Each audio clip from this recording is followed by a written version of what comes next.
यमग्निहोत्रगम् सत्रञ्य एवम् विद्वानुदगयने प्रमीयते देवानामेव महिमानम् गत्वादित्यस्य सायुज्यम् गच्छत्यथयो दक्षिणे प्रमीयते पितॄणामेव महिमानम् गत्वा चन्द्रमसः सायुज्यगम् स लोकतामाप्नोत्येतो वै सूर्या चन्द्रमसोर्महिमानौ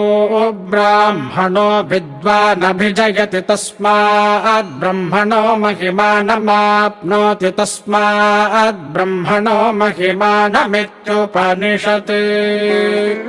सहना भवतु सहनौ भुनक्तु